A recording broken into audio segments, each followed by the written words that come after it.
Good morning, Steve from Lakeshore RV Center. Just going to go through and do an orientation video on your new Cougar that you're picking up, the 26 RKS. I'll go through, I'll try to be as thorough as I can, but I'm sure you're still going to have questions. And if you do, feel free to reach out to me. You can reach me on my cell phone at 231-736-9162. And what we'll do is we'll start on the outside here, work our way to the inside. So first thing at the exterior door here, you'll notice that these stairs, they do flip up to close it, just like so. They'll go inside the coach and then obviously come down. You'll want to make sure that this door is open all the way. If you have it just a little bit like this, these stairs will catch on it, and they're pretty heavy, and they will do some damage to your screen door. So make sure that door is all the way open when you're using it. As we go along the outside, you have your outside kitchen right here, guys, and then you have for the capital grill that's in there, there is right there that yellow plug. That is going to be where you're going to plug into the main gas line for the grill. Otherwise, you have two outside speakers, and then the full awning. There's a light strip under the awning. I'll show you where that is located, turn off and on the inside. Pass-through storage right here. You do have this in-command box. What this is, guys, basically all the wires, everything that the in-command controls, as far as the lights and then the slide out and the awning, can also be manually controlled right here.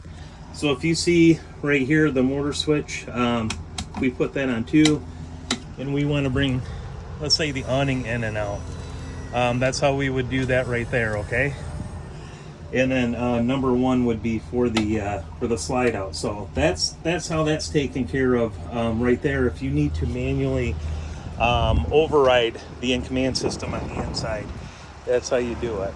You do have your 12-volt battery right there, 2 30-pound tanks under the cover, and then you have your electric jack right here. The off-on switch, that is just for the light underneath. Doesn't have to be on to operate this at all. That would just be for the light on it. As we go over to the other side here, guys, you're going to notice a couple of things. You have your battery disconnect on the bottom. You also have a light switch. That is going to be for the LED lights on the cap right here. You'll notice how those come on with the switch. And then just above that, you have the auto leveling system, and we'll be happy to show you how that works when you get here. And then otherwise, for reference, there is an instructions just on the inside of the compartment door here to reference if you need to. Your hookups for your fresh water are going to be right here, and also for your black paint flush. There's also another couple of connections in there for satellite and cable as well in the docking station. As we walk around to the back here, you do have, right under here, you have a gray tank with a pull. That's for the kitchen gray tank. You have your 50 amp cord right there. And then in the back, this is your gas electric hot water heater right here. That is controlled from the inside. You do have the ladder going up the back, as well as the Furrion backup camera prep is right there. There's just 4 screws to take off, and the camera would go right there. As we come around to the inside here, I'll show you the in-command system. So when you come up to the in-command system, you'll just turn it on. It'll ask for a passcode. The default passcode is 40, so 0000. And then you have all your controls right here. So the heating and cooling, this is done right here. You'll want to make sure you're on the rear AC to operate the main AC as well as the heater. So we can turn on the fan if we want to do that.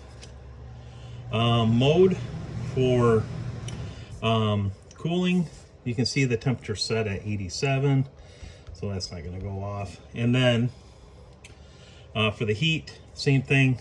You can adjust it right here as far as how you set that. And then automatic. So if you just want to set the temperature, not really worry about it. If you get a weird day like today to where, you know, it's 60 degrees in the morning and it's going to be 40 degrees in the evening. You can just leave it on automatic, set your temperature, and then if the air has to turn on, it will do that. If the furnace has to turn on, it will do that as well. But what we're going to do is we're going to turn that off. We're going to go back out. So even if you go to the home screen, your lights right here, bedroom ceiling lights, awning lights, that's going to be for the light strip right there, underneath the awning. And then you have your ceiling lights on the inside. You can turn those off and on. And then also the bedroom lights up front. There are switches as well. I'll show you where those are located inside the coach, so you don't have to entirely rely on that. This is pretty self-explanatory. Slide out, in and out. Just touch it, awning in and out, and then, like I showed you earlier, the manual backup is in the pass-through storage there. And then settings. If you want to hook this up to your phone through Bluetooth, you can do that. If you want to hook up to park Wi-Fi, you can do that as well. Time and date, you may have noticed that there was a way to schedule on the heating and cooling. So if you set the time and the date, you'll be able to run a schedule. Let's say you guys are going to be back 4 o'clock in the afternoon and you want to have the furnace run or warm up at 3:30. You can go ahead and set that. And then the passcode, if you want to change that, this is where you would change the passcode here. Like I said, that's just a factory default. Battery on the bottom shows you the output of the battery, water pump. Touch that, you can see how it's the circle around it. That is shows you the water pump's on. Hot water heater, you can see that's off right now, and you can put it on gas or electric, or gas and electric, just by touching it. And then interior lights, you can just click that. Kind of does the same thing as going to the light menu here. Your fresh tank, if you click on that, you'll notice right there, there is the heat pads. This is how you control the heat pads for the fresh water and then also the wastewater. So if you want to turn those heat pads on, boop, boop, just hit them right there. Okay, and then same right here, and then it will show you as these tanks get full. It will indicate that with the bars right here. So that's kind of the in-command system. Like I said, if you have questions, feel free to get a hold of me. You'll want to download this app right here on your phone if you want to control everything through Bluetooth. That is the Global Connect. If you do in-command Global Connect, it should bring that app up for you. Guys, going around the coach here, first thing you'll notice is the Dometic refrigerator. We turn that to the on position and it's on automatic. What it's going to do is it's going to run on electric when it's plugged in. If you unplug it from electric, it will run off gas. So if you want that to run all the time, make sure the gas is open, the propane is open, to provide a fuel source for this to use to operate. Turn that back off right now. And then in the kitchen area here, microwave, pretty self-explanatory, just like what you'd have at home. The 3-burner stovetop right here, this just flips up and then out of the way. Your middle 3, that is going to be for the burners as it's indicated there.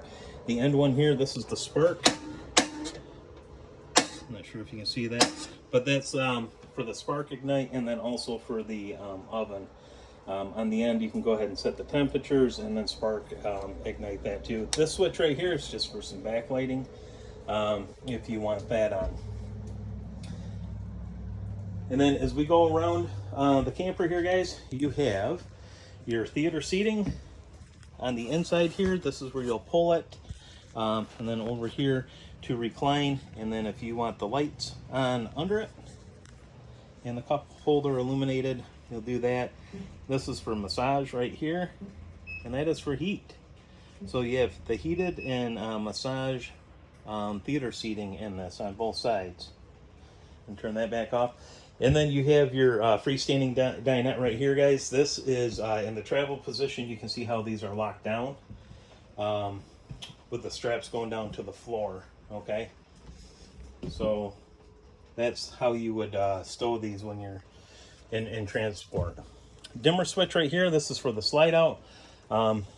Takes a little bit to get it to be able to actually dim, but otherwise if you just tap it off and on, that'll be for the lights and the slide out. And I was telling you there are light switches. This light switch right here, if you hit this. This is for your main lights. So instead of using the in command, and then also up in the bedroom here, you have a light switch as well, right here. Okay, and that's to turn the lights on and off. TV, if you want to do a second TV, shows you where you can where the bracket location would be for it, and then just up on the ceiling to for the satellite and then cable connection right there. You do have, if I can zoom in there a little bit, you do have outlets and USB ports on both sides of the bed there, which is a really nice feature to keep your stuff charged up at night. Going into the bathroom here, probably the biggest thing that you'll need to know in here, and this really doesn't have much to do with the bathroom itself, but your GFI outlet is right here. So if you have some outlets that are not working, you want to just see if this is tripped. If it has, go ahead and reset it here. So again, if you have outlets that aren't working, just check that GFI. The toilet here, this is a foot flush. Just push down and then that will flush the toilet. You can see just with the pink in here, this has been winterized, so you don't need to worry about that, guys. Same with the shower. The entire coach has been winterized. And then as we go over to the main part of the coach here, you do have your 50-inch TV, your Furrion stereo, and then you can see the zones right here. The zones are for the 2 speakers on the outside. I believe that's zone 2. And then your inside speakers would be zone 1. And then you do have the electric fireplace underneath there.